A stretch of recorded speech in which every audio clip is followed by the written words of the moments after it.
Well, out here in the aviary, hi Bob, out here in the aviary, we have special considerations when dealing with a new bird. In this case, Jasmine, who is a mutilator, but at least that has stopped, and the medicine is doing its job along with all the other things we've added. You know, getting her to play with toys, making sure she's eating, and at first that did. There she is, that sweet little thing. First meant that I had to feed her by hand because I didn't know what foods she would really like. The food they gave me for her, I wouldn't... That's right, Pippa. I wouldn't give that food to her because it's not good for her. So, fortunately, she likes the mash. Hi, Snowball. There's our Snowball. Yeah. What are you doing up there? What's up? It's a Pip. Yeah, it's a Pip. Yeah, it's a Pip. Peaches is an amazing personality. Her daily maintenance requires dedication and mindfulness. She requires 2 forms of medicine, 7-course meals, and effort to entice her to eat. Extensive preening every day, special tools to trim nails, constant attention to her vocalizations, daily walks, and twice yearly checkups due to the possibility of impacted feather follicles and the nature of her spinal injuries. It seems a common misconception among the general public that parrots are like toys in a toy box. Nothing could be further from the truth. They are complex creatures. Recently, scientific studies have shown them to be at least as intelligent as chimpanzees. Every captive parrot needs special humans who will dedicate themselves to understanding them, those who know their species as it lives in the wild, special people that understand their social, mental, and physical needs. They need to be understood for what they are, and not as merely human companions, as circus performers to bring smiles. Peaches needs all this and more. She is our special girl. Will you help us care for Peaches? Please make a donation today at our website, chloesanctuary.org. That's spelled CHLOESANCTUARY.org.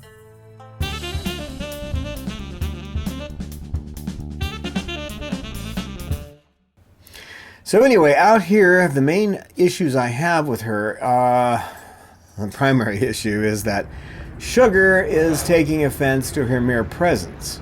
Sugar is confronting her at times. Right now, Sugar's actually kind of chewing, but she will come up to her and stare her down, and then I have to pick up her feet and drag her away. And that's one of the things I have to do. I also have to watch out for Cecil because, hello, Peaches, because when Cecil's running around with a toy, she's not used to that. Now, she hasn't gotten too frightened by it. A couple of times she's let out one of her little high-pitched squeals, and I've had to intervene twice with Cecil because Cecil just kind of does what Cecil does. Hi, Lucy. Hi, Lucy, girl. Now, Lucy seems to be getting along fine with her. The umbrellas don't seem to have an issue with her. The main issues are with Peaches and Sugar is the number one. That's right, Pippa. That's right. So, now there's a guy who sometimes gets into the fray too, Snowball, but he hasn't bothered her. In fact, he's actually sat next to her and calmed her down. It's hard to really place Snowball. It's hard to know exactly how to characterize him because he does do some really sweet things, and at other times he can be a little abrasive. But since he was subject to being a mate terrorizer with Chloe, once they develop that in captivity, it's pretty hard to deal with. And using applied behavior analysis, I have managed to reduce that to almost... Yes, Pippa. I reduced that to almost nothing, which is great. Now, When I first brought her out here, she would just sit with her eyes closed. She was on a lot of medicine, and that medicine kind of kept her sleepy. But now she's on 0.14, which is mid-range for a bird as large as her that's a mutilator. She's active, preening, busy. She'll come over and sit on my lap sometimes out in the aviary. Bobaloo? Hello, Bob.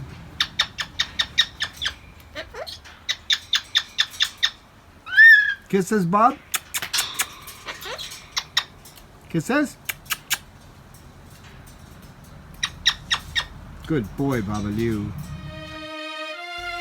I have seen the joy in Bobaloo's eyes now that he has a new life with me as his companion.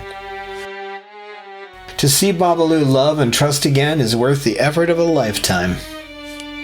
But, once again, Bob is heading toward the pain of separation. Boy.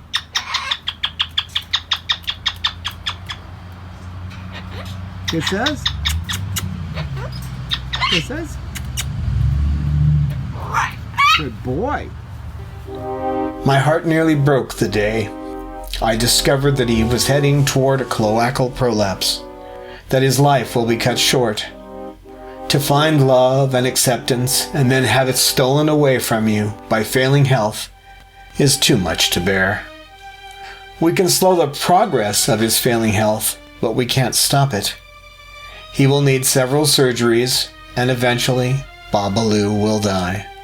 We want to give him the best possible life until that day. Hello, Bob. Bobaloo. Bob's a good boy. Bob's a good bird. Bob's a good boy. Bob's a good bird. His surgeries will become progressively more expensive over time. Won't you please lend Bobaloo a hand and donate to his medical fund today? Our donation button is on our webpage at www.chloesanctuary.org. Just be sure to say, "For Bob," in the notes when you donate.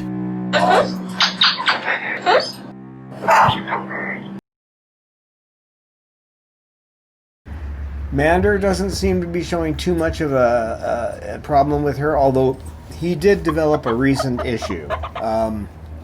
I had been reducing his medicine. Yes, Pip. Yes, Pip. I had been reducing his medicine, and it got to a point where he was getting terribly active. He was slamming his head around, going around in circles, and then it dawned on me. He actually needs the medicine because of the pain he gets from that twisted pelvis to keep him sane. So he's back on the normal dose, which for him is 0.11, and as you can see, he's alert, but not running around like a crazy person. And when I mean crazy, he was getting where he would be chasing other birds. The day I actually made the decision to put him back on a full dose was the day I walked out of the room, the socialization room. I walked out of the room to take a bird back to the main bird room, and when I came back in, he was running down at Lucy. And Lucy, of course, doesn't bother anybody unless they get too close. So when I saw that behavior, that was it. I put him back on the meds at his normal dose. A day or two, he wasn't eating very well for a day or two, but his appetite's back and he's acting normally again. So, contrary to popular opinion, sometimes medicine is the only way, the absolute only way, that you can make a bird happy and make them also feel like a part of the flock. And if you'd seen, I don't have any videos of when he was doing the circling in the cage, but that was the point I should have seen something was coming up. I'd go in to give medicine to everybody, and he would be going around and around and around, and that wasn't good. So, but I thought, I know, Pippa. I thought, well, that's an unusual behavior, but he's not hurting anybody. Well, when you see a bird get that active, there's probably an issue. Now, she's doing really well.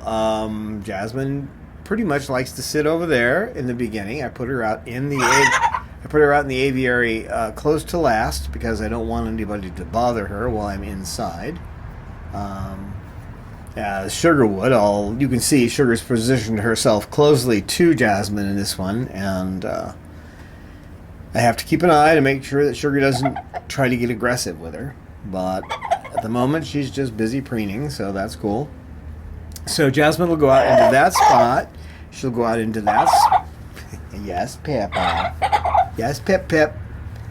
She'll go out into that spot and she'll sit, and then she'll move around. She'll come out and come over to me and want to sit with me for a while. Then she'll wander off and go around the ropes of the aviary, and pretty much the birds ignore her. They don't give her any real trouble, except for Sugar. That's the one I have to watch out the most for.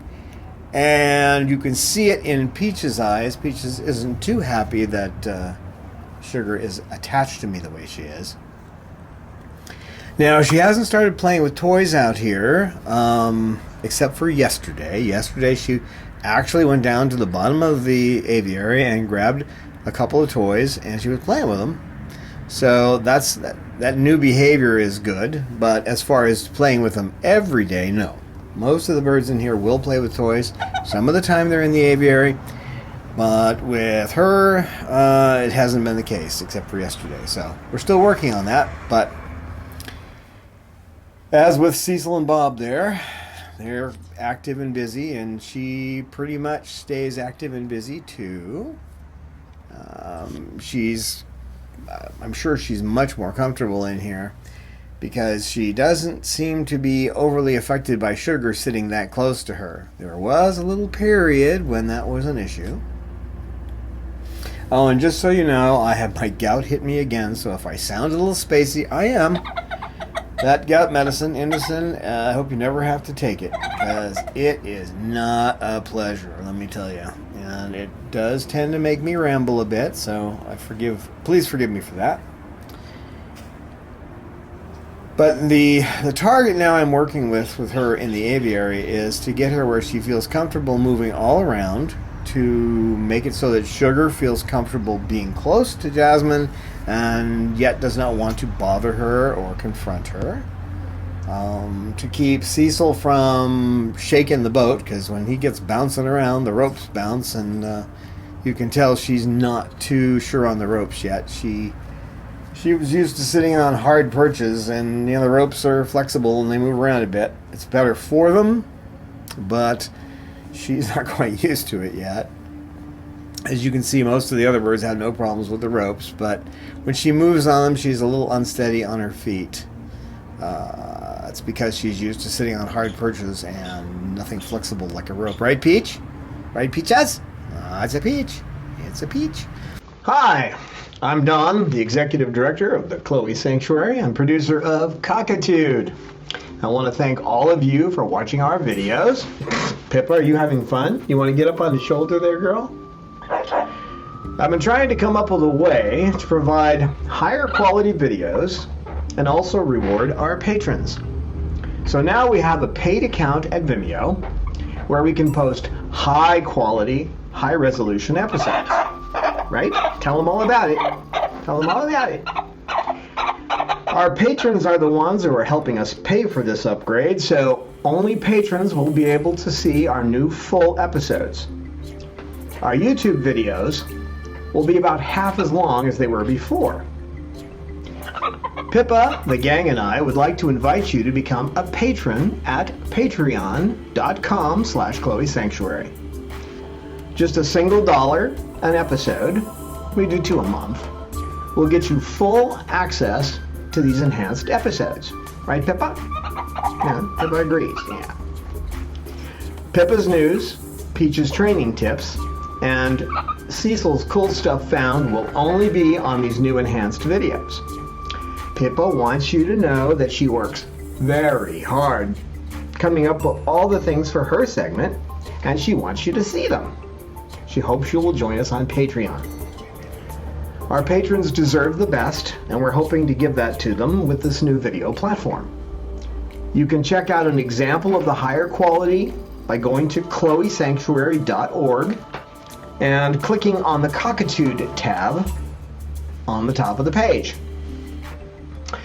I also plan to upload video shorts on weeks where we don't do a new episode. There'll be lots of stuff inside the aviary, that kind of thing. Right, Pippa? Some behind-the-scenes stuff around here, too. Right? Beak trimming and stuff like that. Yeah, little stuff.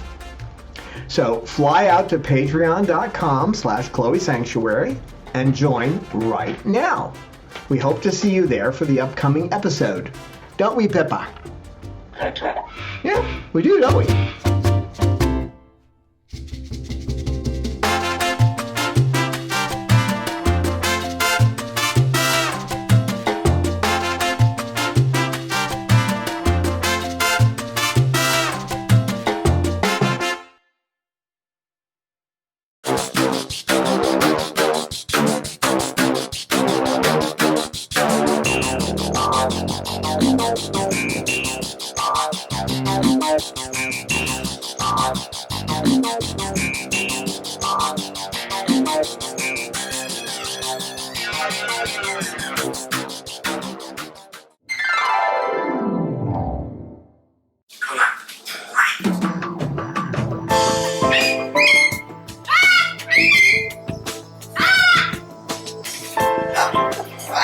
Science knowledge only adds to the excitement, the mystery, and the awe of a flower.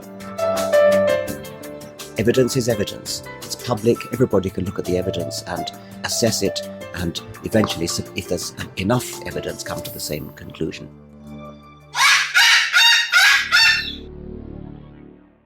The Chloe Sanctuary for Parrots and Cockatoos, a nonprofit charity dedicated to the empowerment of captive parrots and public awareness.